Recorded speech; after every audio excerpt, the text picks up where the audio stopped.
¿Cuál es uno de los ejemplos de oración sincera que nos muestra la Biblia?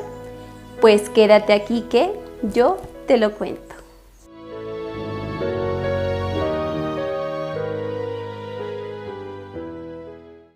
En la Biblia encontramos el relato de la vida de David.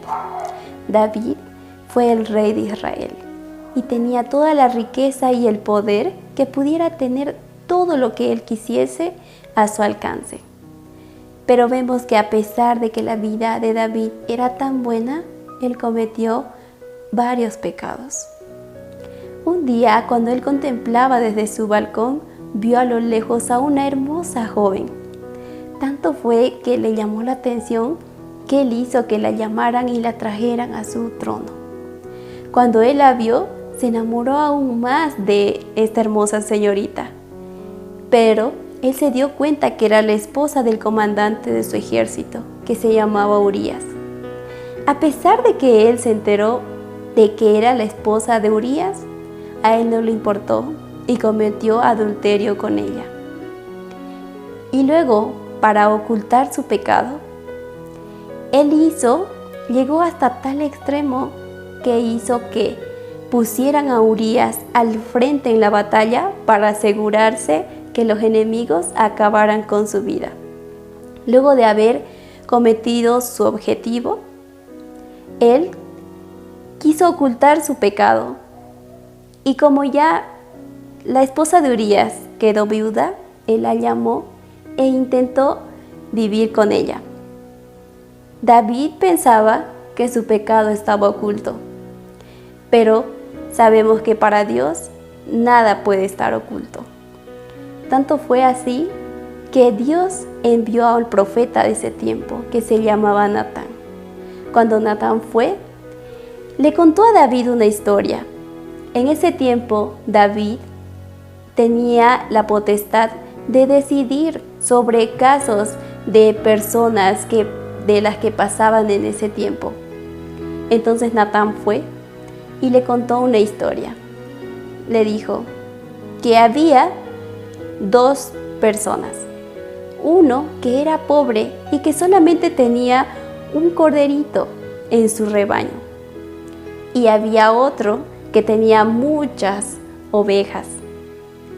Y cuando vinieron de visita los amigos de ese hombre que tenía muchas ovejas, él fue y tomó la ovejita de aquel que solo tenía uno. Y hizo un gran banquete y dio de comer a sus invitados con esa ovejita. Y le preguntó a David, ¿cuál crees que debería ser el castigo de este hombre?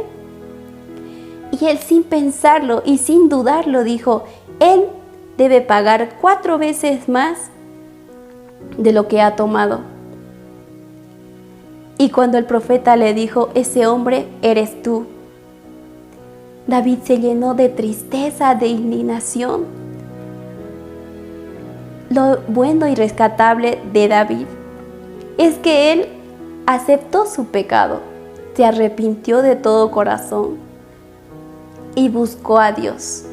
Él no se enojó porque Natán vino a mostrarle su pecado. Él tuvo un arrepentimiento sincero, de todo corazón, y esto lo llevó a buscar a Dios en oración. En su oración, David pidió de que Dios lo perdonara. Y también un ejemplo para nosotros. Él dijo a Dios, crea en mí, oh Dios, un corazón nuevo y renueva un espíritu recto dentro de mí. Ese fue el gran deseo de David, que vemos en la historia que Dios lo perdonó y que a pesar de todo lo que él había vivido, de haber cometido adulterio, asesinato, él obtuvo el perdón de Dios. Esta historia es una reflexión y un ejemplo para nosotros ahora. Tal vez podemos decir que el pecado que hemos cometido es tan grande que Dios no nos puede perdonar.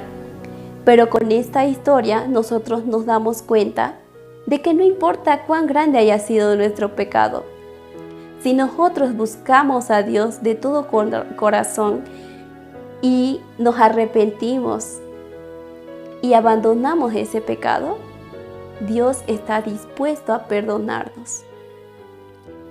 A pesar de todo lo que David había cometido, en la Biblia relata que él vivió conforme a la voluntad de Dios.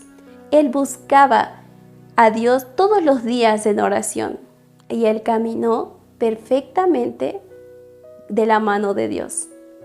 De igual manera nosotros, si buscamos a Dios de todo corazón y nos arrepentimos de cualquier pecado que hayamos cometido, podemos caminar de la mano de Dios y se podrá decir de nosotros que tenemos una vida perfecta al lado de Dios. Esperamos que esta reflexión haya sido de mucha ayuda para tu vida. Nos vemos a la próxima y que Dios te bendiga.